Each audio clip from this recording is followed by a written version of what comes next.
अस्सलाम वालेकुम, मैं हूं रेहान तारिक और city news network elections headquarter से आपको खुशामदीद कहता हूं। चुनाव में अब चंद घंटे बाकी रह गए हैं, लेकिन चुनाव से पेशतर तनाव बढ़ता हुआ दिखाई दे रहा है। और जब तनाव की बात करते हैं तो तनाव इस वक्त एक सूबे के अंदर है और एक पॉलिटिकल पार्टी इस वक्त टारगेट पर है, एंड दैट इज जमीयत उलमाए इस्लाम फे। आज सुबह जब आपकी खिदमत में हाजिर हुए थे तो आपको बताया था कि बैक टू बैक 2 घंटे के अंदर अंदर एक ऐसे इंसिडेंट्स हुए कि जिसने जो सिक्योरिटी एजेंसीज हैं यकीनन उनको चौकन्ना कर दिया, वो विजिलेंट हो गई। एक तो हमने देखा कि कोयटा के अंदर पशीन के अंदर हुआ और उसके बाद फिर कला सैफुल्ला में, और दोनों जगह पर, एक जगह से मौलाना फजलुर रहमान कंटेस्ट कर रहे हैं, एक जगह से मौलाना हिदायतुल्लाह कंटेस्ट कर रहे हैं, वसतुल्लाह कंटेस्ट कर रहे हैं। तो दोनों जगहों पर इंतहाई गैर मामूली सिचुएशन। और आज अब से कुछ ही देर पहले जब मैं आपसे बात कर रहा हूँ तो कुछ ही देर पहले हाफिज हमदुल्ला जो जमीयत उलमाए इस्लाम फे के तर्जुमान है, पीडीएम के भी तर्जुमान रहे हैं, उनको टारगेट किया गया है। कातिलाना हमला हुआ, फायरिंग हुई, ताहम वो इस कातिलाना हमले में महफूज रहे हैं। ये कोई पहली बार नहीं है कि हाफिज हमदुल्ला को टारगेट किया गया हो। इससे पहले भी हाफिज हमदुल्ला दहशत गर्दों के निशाने पर रहे हैं। जमीयत उलमाए इस्लाम फे इन पर्टिकुलर दहशत गर्दों के निशाने पर है when it comes to Balochistan. और लग ये रहा था कि आज दोपहर में कि शायद मौलाना फजलुर रहमान कहीं इलेक्शन से बायकॉट का ऐलान ना कर दें, लेकिन जाहिर है एक डेमोक्रेटिक प्रोसेस है, इलेक्शंस है, इसका चलते रहना मुल्क की इस्तेहकाम के लिए भी बहुत ज़्यादा ज़रूरी है। नो मैटर व्हाट सिक्योरिटी के चैलेंजेस हैं, लेकिन इलेक्शन होने जा रहा है। इलेक्शन कमीशन ऑफ पाकिस्तान भी इस हवाले से पुरज़्म है और सिक्योरिटी लॉ इन्फोर्समेंट एजेंसीज भी पुरज़्म है।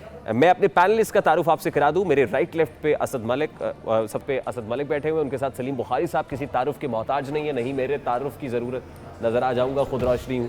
मेरे लेफ्ट साइड पे जावेद इकबाल साहब हैं, साबिर शाह साहब बैठे हुए हैं। Sir thank you very much for joining us. Bukhari साहब आप ही से शुरू करते हैं। सर सबसे पहले तो जो सिक्योरिटी सिचुएशन इस वक्त बनी हुई है, दिन में 2 बैक टू बैक अटैक्स हुए, उसके बाद हाफिज हमदुल्ला पर अभी रिसेंटली जो फायरिंग हुई और कातिलाना हमला हुआ है, how do you see this? हाँ बिल्कुल, मेरे ख्याल से आपने सही सिमत में इशारा किया है कि कल इलेक्शन का दिन है और एक दिन पहले 24 घंटे पहले जो कुछ हो रहा है, सुबह से इसका आगाज़ हुआ था और अभी तक वो चल रहा है। मैं और रेहान जब आ रहे थे प्रोग्राम करने के लिए स्टूडियोज़ में, तो उससे पहले जो खबर आई थी हाफिज़ हमदुल्ला की, ये भी एक बड़ी ही तकलीफ़देह खबर है। टारगेट जो है वो JUI है। अभी तक कौन लोग इसको टारगेट किए हुए हैं, इसको मेरे ख्याल से बताने की ज़रूरत नहीं है सब। इसी सिलसिले में मौलाना फजलुर रहमान साहब जो हैं वो काबुल तशरीफ़ ले गए थे ताकि उनसे ये गारंटी ली जाए या ये एश्योरिटी ली जाए कि इलेक्शन को पुरअमन होने दीजिए, उसमें कोई हंगामा खेजी नहीं होनी चाहिए। लेकिन गालबन उनका वो जो दौरा है, उससे जो रिज़ल्ट वो तवक्को कर रहे थे वो तो उनको नहीं मिले हैं, और यही वजह है कि इतनी जानों का ज़िया अब तक हो चुका है एक दिन के अंदर। खुदा करे कि कल ऐसी सूरत हाल पेश ना आए। लेकिन जैसा कि पहले भी हम एंटिसिपेट कर रहे थे कि KPK और बलूचिस्तान 2 ऐसे प्रोविंसेस हैं। अच्छा बुखारी साहब, interestingly, I am sorry to interrupt you, अभी चंद घंटे पहले 3 दिन के बाद जिम्मेदारी TTP की तरफ से कबूल की गई, जो DI खान के अंदर तिराबन में थाना चौधवान पर जो हमला हुआ और 10 जो उस पुलिस एहलकार हैं वो जामे शहादत नोश कर गए थे, उसकी जिम्मेदारी TTP ने, बैंड आउटफिट ने कबूल कर ली है। और मौलाना फजलुर रहमान काबुल गए थे, मुल्ला हैबतुल्लाह खूनज़ादा से मुलाकात हुई थी और TTP के कॉन्टेक्स्ट में बड़ी इंपॉर्टेंट थी, और अब TTP की तरफ से जिम्मेदारी कबूल कर किया जाना, ये किस कदर मानी खेज है? ये बहुत मानी खेज बात है, बिल्कुल आपने ठीक कहा है। लेकिन इसके साथ एक और एलिमेंट जो अभी लाइमलाइट में नहीं आया वो है दाइश का। दाइश और TTP मिल के पाकिस्तान के लिए तो जो यानी मुश्किलात हैं वो तो हैं ही, खुद काबुल गवर्नमेंट के लिए भी वो बहुत बड़ा चैलेंज है। उन्होंने तो, अगर आपको याद हो, तो 2 हफ्ते पहले एक बयान में कहा था कि जी ये हम इनको डिसोन करते हैं, पाकिस्तान के ख़िलाफ़ महाजराई या जंगबंदी या जंग का आगाज़ करना या जहाद का सो कॉल्ड जहाद का आगाज़ करना या ऐलान करना, ये बिल्कुल हम इसको इंडोर्स नहीं करते हैं। तो हैविंग सेड दैट कि जी काबुल गवर्नमेंट जो उसने शायद हाथ ऊपर से उठा लिया है, लेकिन इस हद तक वो ज़रूर आज़ाद हैं कि उनको जदीद तरीन असला भी मिल रहा है, वो वहाँ पर उनके ट्रेनिंग कैंप भी हैं, वो वहाँ से ऑपरेट भी कर रहे हैं। They cross the border from Afghan side, come here operation करके और वापस चले जाते हैं। तो इस एतबार से काबुल गवर्नमेंट की जो जिम्मेदारी है वो तो मेरे ख्याल से फॉरेन ऑफिस और हमारी जो सिक्योरिटी एजेंसीज़ हैं वो यकीनन उनसे राब्ते में होंगी। लेकिन जिस बात का मुझे खदशा है वो ये कि बात अगर इससे आगे बढ़ेगी तो फिर प्रॉब्लम होगा। और ये कहना कि ये सिर्फ बलूचिस्तान की हद तक महदूद रहेगा, मेरे ख्याल से ये मुनासिब नहीं है। ये चैलेंजेस फिर आपको हर सूबे में, हर शहर में, हर कॉन्स्टिट्यूंसी में, वुड बी वेरी अनफॉर्चुनेट। अल्लाह ताला पाकिस्तान को हिफ्ज़-ओ-अमान में रखे। साबिर शाह साहब, जैसे कि आफ्टरनून में ये फोर्सी कर रहे थे कि मौलाना फजलुर रहमान जो है वो आएंगे या इस हवाले से कोई बात करेंगे, इस पर कोई कॉमेंट करेंगे, लेकिन कोई कॉमेंट आया नहीं अभी JUI का इस हवाले से। रेहान, मैं हैरान हूँ कि फजलुर रहमान साहब ने कोई ऐसी हरकत भी नहीं की या कोई ऐसी तकरीर भी नहीं की जो उन लोगों के ख़िलाफ़ हो। कोई मिलिटेंट आउटफिट ही है जी तालिबान गालिबन है, क्या है, जी टीटीपी है, टीटीपी, कि उन पे अटैक हो। लेकिन इलेक्शन से पहले ये बलूचिस्तान में होता आया है। देखिए 2013 में 16 अप्रैल former chief minister Balochistan Sanaullah Zehri के कॉन्वॉय पे हमला हुआ था। ये उस वक़्त पाकिस्तान मुस्लिम लीग के ज़िलाई सदर भी थे, बेटा भांजा और एक भाई गालिबन जान से चले गए थे। इलेक्शन फिर भी हुआ, एएनपी बलोर फैमिली के साथ, बलोर फैमिली के साथ हुआ और उस वक़्त बीएलए ने रिस्पॉन्सिबिलिटी एक्सेप्ट की थी, बलूचिस्तान लिबरेशन आर्मी ने।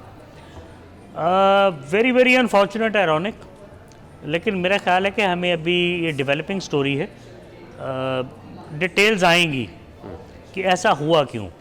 क्या उन्हें दूर रखा जा रहा है किसी गवर्नमेंट मेकिंग? मतलब जो अलार्मिंग है या कंसर्न फॉर मी है वो ये कि जमीयत उलमा इस्लाम फेयर टारगेट पे है और मौलाना फजलुर रहमान बहुत देर पहले ये इंदिया दे चुके थे कि हमें कैंपेनिंग नहीं करने दी जा रही, हम जलसे और रैलियां नहीं कर सकते हैं। बलूचिस्तान में तो उनकी पोजीशन बहुत मजबूत है, हाफिज़ हमदुल्ला की भी, उनकी भी, और प्रोविंशियल असेंबलीज़ में भी बाकायदा गवर्नमेंट बनाने की पोजीशन में नज़र आते थे कल परसों तक। तो शायद कोई ऐसी चीज़ है जो ये चाह रही है कि ये बॉयकॉट कर दें, कोई ऐसा नुकसान हो जाए कि गवर्नमेंट जो बननी है उसके अंदर इनका हिस्सा ना हो। गालिबन को इस किस्म की इंटेंशन है। आई डोंट नो मौलाना साहब क्या सोचते हैं, क्योंकि 27 बंदे मेरे ख्याल जाँ भाग हो गए हैं जी, तो अभी कल का पूरा दिन पड़ा हुआ। कौन है जो ये चाहता है कि मौलाना फजलुर रहमान या JUIF की गवर्नमेंट ना बने बलूचिस्तान में या इवन इन द KP के? देखिए, जहाँ तक टेररिज्म का ताल्लुक है और हालिया जो वाक़यात हुए हैं, पैदर पे एक ही दिन में 3 बड़े वाक़यात हुए हैं और 3 बड़े वाक़यात में एक जमात की जो टॉप लीडरशिप है, 3 बड़े ही उनके फेस हैं। अब मौलाना अब्दुल वासे हैं, मौलाना फजलुर रहमान है और हाफिज़ अब्दुल्ला, उन तीनों को टारगेट करने की कोशिश की गई है। तो स्पेसिफिक यही नज़र आता है कि इस वक्त जो दहशतगर्दी का जो निशाना है वो JUI है, लेकिन जैसा कि अभी कहा उन्होंने कि एक दिन और मज़ीद पड़ा है। अभी कुछ ही दिन पहले हमारे फ़ॉरेन ऑफिस ने बात करके बताया, प्रेस कॉन्फ्रेंस की, कि हमारा पड़ोसी मुल्क भारत जो है वो पाकिस्तान में इंतहाई दहशतगर्दी का मुजाहरा कर रहा है और पूरी दुनिया से अपील की कि भारत की इस खुली दहशतगर्दी को रोका जाए। तो भारत का एलिमेंट एक बहुत बड़ा एलिमेंट है और उसके साथ साथ जमहूरियत जो है उसको भी निशाना बनाने की कोशिश की जा रही है। अगर खुदा ना खास्ता आज ये हमला आवर जो थे, जो दहशतगर्द थे, आज कामयाब हो जाते तो कल का इलेक्शन जो है उसके ऊपर बड़ा सवालिया निशान बन जाना था। और बहुत सारे लोग ये कह रहे हैं कि अगर 8 फरवरी को इलेक्शन नहीं होते फिर इलेक्शन की अगली डेट आना बहुत मुश्किल है। मेरा ख्याल है कि अब तो इलेक्शंस नागुज़ीर है, इलेक्शंस तो होंगे। इलेक्शन कमीशन ऑफ पाकिस्तान भी खड़ा हुआ है पुरज़ में। लाहौर में अभी मैं बाहर गया थोड़ी देर पहले, तो ये साथ ही हमारे बारा टाउन के बाहर एक स्कूल है जहाँ से जो ROs है, जो पोलिंग का सामान है, जो डब्बे बैलेट पेपर्स हैं, वो तकसीम किए जा रहे हैं। तो उसकी हिफाजत के लिए पहली दफ़ा मैंने देखा है कि फ़ौज जो है वो तैनात कर दी गई है। बड़ी तादाद में पुलिस की जो गाड़ियाँ थी वो यहाँ पर मौजूद थी और पुलिस का एक पूरा एनवाय जो था, तकरीबन 5 या 6 बड़ी गाड़ियाँ थी जिसमें फ़ौजी जवान मौजूद थे, वो उनकी हिफाजत के लिए मामूर कर दिए गए हैं। ये लाहौर की अभी ताज़ा तरीन सूरत मैं आपको बता रहा हूँ। जावेद इकबाल साहब, how extra ordinary is the situation? क्या ये गैर मामूली, बहुत गैर मामूली सिचुएशन? नहीं, मेरे नज़दीक ये तमाम एक्सपेक्टेड है, क्योंकि पिछले 6-8 महीने से अगर हम पाकिस्तान और अफ़गानिस्तान के रिलेशन और जिस तरीके से हमने तालिबान हुकूमत को वार्न किया कि वो TTP से अपना हाथ खींचे, जिस तरीके से हमने उनको वार्न किया कि जो उनकी हाइड आउट्स हैं उधर आप अटैक करें, उनको पकड़ें, अदरवाइज़ हम ऑपरेशंस करेंगे, जिस तरीके से हमने 4.5 मिलियन महाजरीन के बारे में प्लान किया कि उनको निकालेंगे, तो ये एक एक्स्ट्रा ऑर्डिनरी चीज़ें थी जो हमने पिछले कई सालों से नहीं की थी।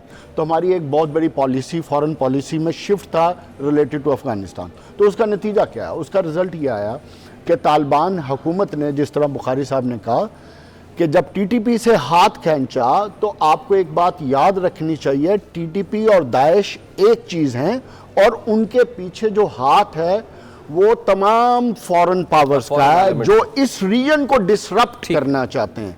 तो ये अगर पिछले 6-8 महीने में देखें तो KPK में कितने हमले हुए। जब मौलाना फजलुर रहमान इधर लाहौर आए थे तो उन्होंने एक ही बात कही थी, तो हम तो कंपेन भी नहीं कर सकते, ठीक है, उन पर हमले हुए, उनके 100 से ज़्यादा उनके जलसे में लोग मारे गए, फिर इसी तरह इक्का दुक्का और जगह पे। तो इसलिए नॉर्मली ये सिचुएशन आपको लेके चलेगी। जावेद इकबाल साहब, मुझे ब्रेक ले लिए, नो मैटर व्हाट। ठीक, आज ही Pakistan Tehreek Insaf backed independent candidate Salman अकरम राजा की दरखास्त इलेक्शन कमीशन ऑफ पाकिस्तान ने रिजेक्ट कर दी है। पीटीआई बैक्ड इंडिपेंडेंट कैंडिडेट, वो कहते थे कि फॉर्म 33 को क्लियर करें और Pakistan Tehreek Insaf backed independent candidates को इंडिपेंडेंट ना कहें।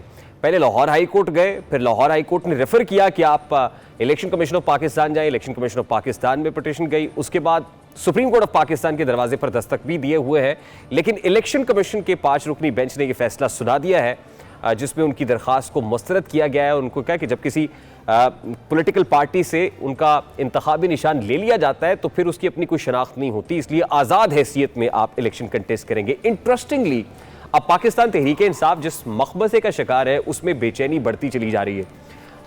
ज़रा ये बता रहे हैं कि बुशरा बीबी का बनी गाला हाउस अरेस्ट होना भी खासा मानी खेज है और उनके बनी गाला पहुंच जाने के बाद बहुत सारी ऐसी तब्दीलियां हैं ऑन ग्राउंड, ज़मीनी हकायक बड़ी तेज़ी से तब्दील हो रहे हैं। अब कुछ और लोगों ने आके कमान संभाल ली है। बानी चेयरमैन पीटीआई ने कुछ पॉलिसी शिफ्ट किया है। वो लोग जो बहुत करीब थे और वो समझते हैं कि जिन्होंने बहुत नुकसान पहुंचा दिया, कोलेटरल डैमेज भी हुआ है, अब उनको थोड़ा दूर किया जाए। जो अडयाला पहुंचना चाहते थे, बानी चेयरमैन पीटीआई की मूवमेंट के ऊपर नज़र भी रखना चाहते थे, अब वो थोड़ा दूर हुए हैं और कुछ और लोगों ने आके अब वो जगह संभाल ली है। उनके अंदर बानी चेयरमैन पीटीआई की हमशीरा अलीमा खान भी हैं, उसमें लंदन में मौजूद बानी चेयरमैन पीटीआई के साहबजादे भी हैं जो अब खुद पाकिस्तान तहरीक इंसाफ का झंडा उठा के सोशल मीडिया के ऊपर तस्वीरें भी पोस्ट कर रहे हैं, यानी अपने वालिद गिरामी के लिए कैंपेनिंग भी कर रहे हैं। और किसी हद तक बानी चेयरमैन पीटीआई की एक्स वाइफ भी इसके अंदर शामिल है, ये फर्स्ट वाइफ अगर मैं कहूँ तो कहना गलत नहीं होगा। ये क्या स्टोरी है, क्योंकि लंदन से मुझे स्टूडियोज में ज्वाइन किए हुए असद मलिक साहब, तो बड़ी एक्सक्लूसिव स्टोरी है। इनसाइडर क्या है भी के बनी गाला में हाउस अरेस्ट होने के बाद क्या तब्दीलियां आई हैं। असद मलिक जी, बहुत शुक्रिया। बड़ी इंटरेस्टिंग डेवलपमेंट्स हैं पर्दे के पीछे जो आज हम एक्सक्लूसिवली रिवील करने जा रहे हैं। जब से बानी चेयरमैन पीटीआई कैद में है अडयाला जेल में, तो आम तासुर यही था इदारों में भी और अवाम में भी कि शायद वो बुशरा बेगम के बहुत करीब हैं, उनके इन्फ्लुएंस में है और उनकी हर बात वो मनोवन कबूल करते जा रहे हैं।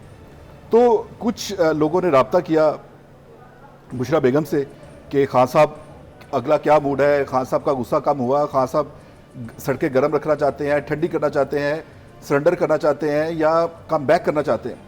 तो ये तकरीबन कोई 3-4 महीने की एक्सरसाइज है जिसका निचोड़ में आपको डील जिसको कहा जा रहा है कि उसमें जो बुशरा बेगम ने जो डिमांड रखी वो उसमें ना सिर्फ उनके अपने मुकदमात थे, ना सिर्फ खान साहब से मुतल्लिक मुकदमात थे, बल्कि फरा गोगी के मुतल्लिक जो मुकदमात थे उनके भी खात्मे का उन्होंने डिमांड किया और उनसे ये मुतालबा किया कि जैसे ही ये लोग क्लियर होंगे खान साहब आके या तो बैरून मुल्क चले जाएंगे या वो कुछ अरसे के लिए सियासत से किनारा कशी इख्तियार कर लेंगे।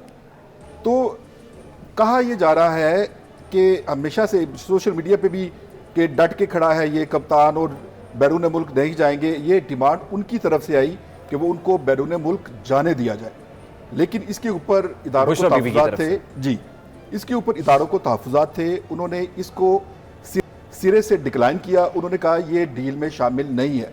इमरान खान साहब को किसी सूरत बैरून मुल्क जाने की इजाज़त इन हालात में नहीं दी जा सकती। नंबर 2, जब बहुत सारा वक्त ज़ाया हो गया तो जो डीलकार थे उन्होंने दूसरी तरफ रब्ता किया। एक वकील साहब हैं, उनसे पहले मुशावरत हुई, इब्तदाई मुशावरत हुई, ये चंद रोज़ चली, उसके बाद ये मुशावरत कट ऑफ हो गई और मुकम्मल सुकूनत इख्तियार हुई सितंबर और अक्टूबर के दरमियान। अक्टूबर में एक नई डेवलपमेंट होती है। आपको याद होगा धरनों में एक कज़न थे खान साहब के, सियासी शख्सियत है, रूहानी पेशवा हैं, ताहिरुल कादरी साहब की बात करें, उनसे लंदन में किसी ने रब्ता किया और उनको ये ख्वाहिश का इज़हार किया गया कि आप जो हैं दरमियान में आएँ और आप इस डील को सरअंजाम तक पहुँचाएँ। अभी रिसेंटली आपने देखा होगा कि मजलिस वहदतुल मुस्लिमीन के जो सरबराह है इलामा नासिर अब्बास साहब, उनकी एक बड़ी अहम मुलाकात होती है। तो जब ये डील चली उसके ऊपर फिर लंदन से जो इमरान खान साहब के बहुत ही करीबी एक्स अजीज़ थे, उनको ऑन बोर्ड लिया गया। उसके बाद फिर अलीमा खान की एक बहन है पाकिस्तान में, उनको ऑन बोर्ड लिया गया। ट्राई का काम किया, लंदन रूहानी पेशवा, सियासी पेशवा, फिर इमरान खान की एक्स और अलीमा खान। जब Aleema Khan but say that रूहानी पेशवा इज नॉट इन लंदन, वो तो कनाडा में नहीं है इसमें। दोनों जगह पे हैं। अच्छा, बल्कि भैया, उनकी what- प्रेजेंस की एक टांग जो उनकी लंदन लंदन presence में, जो है, कनाडा में। वो यूरोप में भी है, उनकी प्रेजेंस कनाडा में भी है, ठीक। उनकी प्रेजेंस लंदन में भी है। ठीक। तो जब, और ये बड़ी एक इंटरेस्टिंग स्टोरी है, जो मैंने नोट्स देखे हैं वो आपको मैं अनकोट करता चलूं कि जब अलीमा खान से पहली दफ़ा किसी ने रब्ता किया तो उनका ये कहना था कि पहले एस डैन को तो मगरो लाओ, यानी उन्होंने कहा कि पहले बुशरा बीबी को, उनका मतलब यही था कि इनको पहले Distance create करें। डिस्टेंस करें और फिर उसके ऊपर वर्कआउट हुआ। क्योंकि जब भी इमरान खान साहब की मुलाकात होती थी बानी चेयरमैन की अडयाला जेल में, तो उस वक्त बुशरा बीबी भी वहाँ पर मौजूद होती थी, वकला भी मौजूद होते थे और उनकी बहनें भी वहाँ पर मौजूद होती थी। तो किसी को भी कुछ कहने का मौका नहीं मिलता था, जो भी बात होती थी वो सबके सामने होती थी और वो लीक होती थी। उसके बाद फिर आपको ये बताते चले कि विल के ऊपर नंद और भावच का तनाज़ा था। बुशरा बीबी ये बानी चाहती चेयरमैन थी पीटीआई की वसीयत की बात वसीयत कर के रहे हैं ऊपर। हाँ जी। ये 3-4 इसके पहलू हैं स्टोरी के, जो मैं आपको टर्न बाय टर्न बताता चलूं। पहली वसीयत थी, जो पहली वसीयत खान साहब ने लिखी वो 2013 में। उसके बाद फिर जब इनके ऊपर फायरिंग हुई गुजरावाला में, उसके ऊपर, तो ये दोनों विल्स जो हैं वो इंग्लिश में लिखी गई थी। तो बुशरा बीबी का ये डिमांड भी था, ये मुतालबा भी था कि इस विल को उर्दू ट्रांसलेशन करवाया जाए और इसकी दोबारा रिवाइज़ किया जाए। इसके ऊपर तराजा था उनका, और वो चाहती थी कि ये उनके वकला यानी लतीफ़ खोसा साहब ये विल राइट करें और उसके ऊपर खान साहब जो है वो दस्तखत करें। तो फिर ये तराजा चला। आपको याद होगा कि लतीफ़ खोसा साहब और बुशरा बीबी की एक टेप भी रिलीज़ हुई। उसके बाद भी कुछ और टेप्स भी हैं जो रिलीज़ होंगी अभी आइंदा चंद दिनों में। उसके साथ साथ एक बड़ी वजह तनाज़ा ये थी कि जब भी कोई मामला अच्छाई की तरफ जाना शुरू होते थे तो बुशरा बीबी इस्तिखारा का टाइम लेती थी, और जब भी वो वापस आती थी इस्तिखारा नाकाम हो जाता। इस्तिखारा नाकाम हो जाता। तो अब फिर ये जब आखिरी डील को मरहलावार कंप्लीट करने की कोशिश की गई तो अलीमा खान साहब ने एक पॉइंट जो है वो रेज़ किया और उसके ऊपर फिर जो काम हुआ, अभी आपने देखा होगा कि जी मैं बड़ी बहादुरी के साथ जेल काटूंगी और मैं अडयाला जेल में रहना चाहती हूँ। ना बुशरा बीबी शनो देवी है, ना रज़िया सुल्ताना है, लेकिन उनको ये तड़प ज़रूर है कि अगर मैं अडयाला जेल में नहीं रहती हूँ तो उनका इमरान खान साहब से, बानी चेयरमैन से रब्ता कट मुनक़ता हो जाएगा। और अगर उनका रब्ता मुनक़ते हो गया तो सिर्फ एक जो शख्सियत है उसको एक्सेस रहेगी, और वो है अलीमा खान और इमरान खान की दूसरी बहनें। तो ये किसी भी सूरत जो बुशरा बीबी है। अच्छा, उसको मुझे क्विकली काबिले- ये बता दें कि ये जो कॉम्प्रोमाइज़ है, ये एंगेजमेंट है, वो अभी किस जगह पे खड़ा हुआ है? अभी ये ऑनगोइंग है, ये प्रोसेस चल रहा है अभी ये प्रोसेस चल रहा है।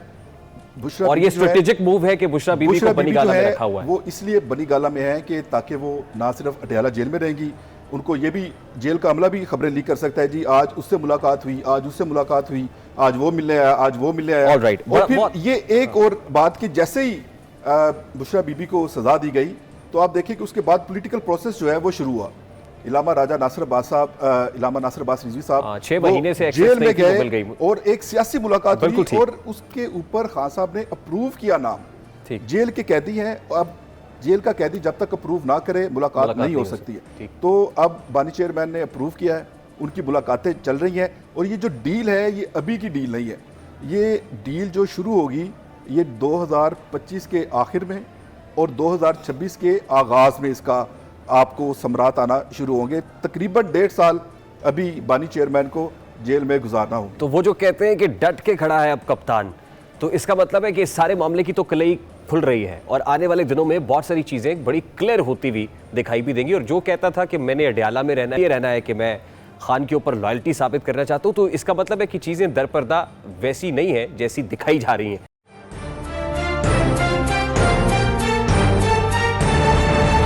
जाने से पहले हमने एक स्टोरी सुनी असद मलिक साहब से, और ये कहानी डील की है, और ये डील किसी और की नहीं बल्कि ये एंगेजमेंट, ये कॉम्प्रोमाइज़ बानी चेयरमैन पीटीआई के लिए जो तैयार किया जा रहा है। लेकिन अभी जो पोस्चरिंग हो रही है वो ये है कि डट के खड़ा है कप्तान, और कैंपेनिंग भी भरपूर अंदाज में होगी, लेकिन क्या लोग इस आर्गुमेंट को बाय करने के लिए तैयार हैं कि कप्तान को डील कर सकता है? और अगर नहीं तैयार है तो क्या फिर कल टर्नआउट बहुत ज़्यादा होगा, जो इस बात का सबूत होगा कि लोग पाकिस्तान तहरीक इंसाफ के साथ खड़े हुए? सलीम बुखारी साहब, what is your take on it? क्या वाकई डील का तासुर दुरुस्त है, और अगर है भी तो क्या लोग इसको बाय करने के लिए तैयार है? पहली बात तो ये कि आई कॉम्प्लीमेंट असद, वाकईतन उसने जिस तरीके से कहानी बयान की है, जो हवाले उन्होंने दिए हैं वो ये प्लॉजिबल हैं सारे। वो लगता है कि कहानी वो सच्ची है। उसका कुछ एक ऐसा पहलू जो शायद नहीं नुमाया हुआ, वो अगर आप मुझे इजाज़त देंगे तो मैं उसको कर देता हूँ। देखिए, पहली बात तो ये है कि खान साहब की जो फैमिली है वो 3 दफ़ा उनसे पीछे हटी है। पहली दफ़ा जब जुमाइमा से शादी हुई थी, कोई बहन नहीं आई थी, अगर आपको याद हो। फिर उसके बाद रेहाम की शादी, कोई बहन नहीं आई थी, ना कोई घर का आया था, एंड देन बुशरा। तो ये तीनों शादियाँ जो हैं इनके घर वालों की मर्ज़ी के बगैर हुई थी, और ये मखासमत जो है तीनों मरतबा अपने अरूज तक जारी रही थी। अभी हाल ही में आपको याद होगा, लतीफ़ खोसा साहब जो हैं, जैसा कि असद ने कहा और बिल्कुल ठीक कहा, वो बुशरा बेगम के बहुत करीब थे और उनके वकील थे, और अल्टीमेटली हम सब ने देखा कि उनको हटा दिया गया केस से। तो वो भी ये सब कुछ अंदरूने खाता हो रहा है। दूसरी बात यह है कि जो मेरी कहानी है, इस कहानी का एक सप्लीमेंट्री हिस्सा वो ये है कि बुशरा बेगम को इसलिए रखा गया है बनी गाला में ताकि उनको वादा माफ़ गवाह बनने में कुछ ज़्यादा दिक्कत का सामना न करना पड़े। वो खान साहब से अपनी शराइत मनवाएंगी। अगर उन्होंने उनकी शराइत ना मांगी तो आप 190 मिलियन पाउंड केस की बात करें। जी, बहुत सारी चीज़ें हैं। तो बुशरा बेगम जो है बशमूल गोगी और उनके मियाँ के वादा माफ़ गवाह बनेंगी उनके ख़िलाफ़। वो अलकायदा केस में भी, अलकायदा ट्रस्ट जो है वही जो 190 पाउंड वाला किस्सा है, और बहुत सारे भी, वो तोहफे शोफे बेचने की बात है, उसमें भी गोगी जो है वो कल्प्रेट है और बुशरा बेगम जो है वो उसके पीछे खड़ी हुई है। एक तो ये बात होगी। दूसरी बात ये कि आपने कहा कि कप्तान डट के खड़ा हुआ है। मैं आपको सिर्फ 2 बयानात की तरफ हवाला दूंगा। एक जो फैमिली निकल के कहती है अटक जेल से पहले और अबड़ियाला से, और एक जो उनके वकला कहते हैं।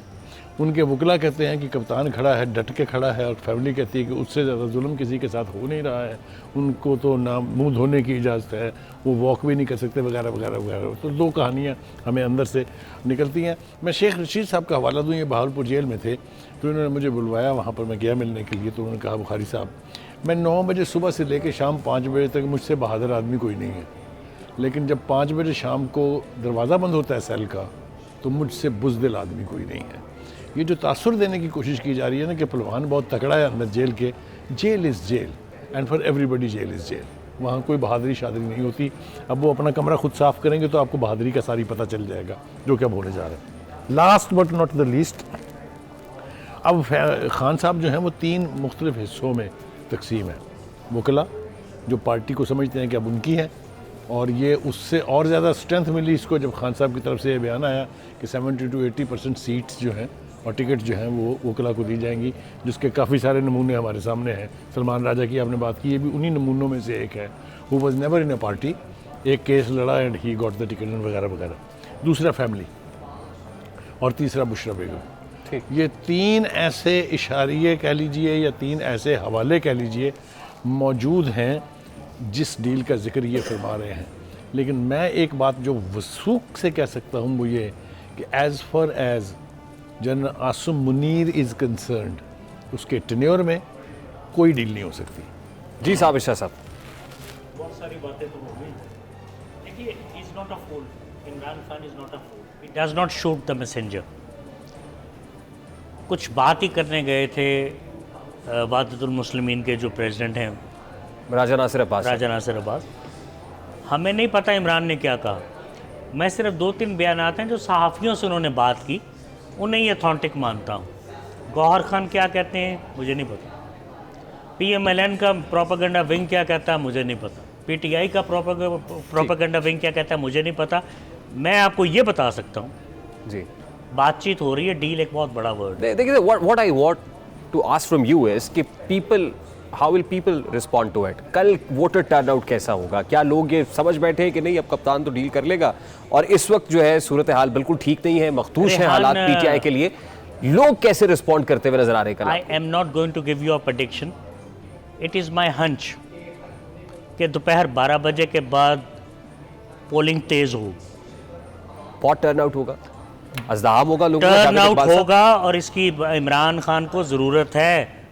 वो ये जानते हैं 70 सीटें जीत के भी मेरे साथ 3 दिन बाद नहीं, बट क्या लोग ये समझ रहे हैं कि अगर हम निकलेंगे तो वाकई टर्न द टेबल्स वाली बात बिल्कुल होगी? ठीक बात है, बिल्कुल लोग इस बात पे कन्विंस हैं, लेकिन जिस तरीके से उनके लिए हालात मामलात किए गए हैं होगा क्या? मुझे होगा, मुझे नहीं लगता प्रोग्राम कि को जो क्लोज करना है। पीटीआई चेयरमैन एक्सपेक्ट कर रहे हैं वोटर टर्नआउट, उतना वोटर टर्नआउट कितना टर्नआउट एक्सपेक्ट कर रहे हैं? मेरा ख्याल है कि 40-45% से ज़्यादा वोटर टर्नआउट नहीं होगा। बहुत बहुत शुक्रिया जावेद इकबाल साहब, बहुत शुक्रिया साबिर शाह साहब, असद मलिक साहब, बहुत बहुत शुक्रिया बुखारी साहब, thank you very much for being with us. जी क्विकली बता दो कि मैं डट के खड़ा है, ये कप्तान टूट चुका है और उसकी बहनें उसको रेजा रेजा होने से भाई बचा रही हैं। जो डील होनी 2025 में, उस डील का क्या सिर पैर होना अच्छा है? ब्रेक।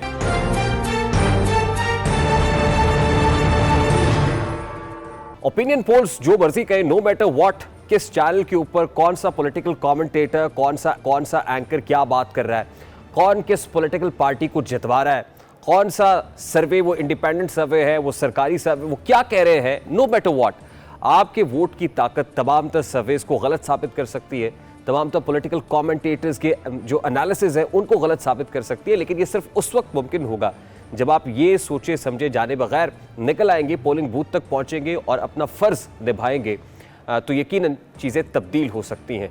शिकवा ज़ुल्मत शब से तो कहीं बेहतर था अपने हिस्से की कोई शम्मा जलाते जाते। तो कल आई वुड अर्ज यू कि आप सब लोग अपने घरों से निकलें, पोलिंग बूथ तक पहुंचे और अपना वोट कास्ट करें। तब्दीली तभी मुमकिन है। प्रोग्राम का वक्त अपने इख्तिताम को पहुंचे, आपसे मुलाकात होगी इंशाअल्लाह कल।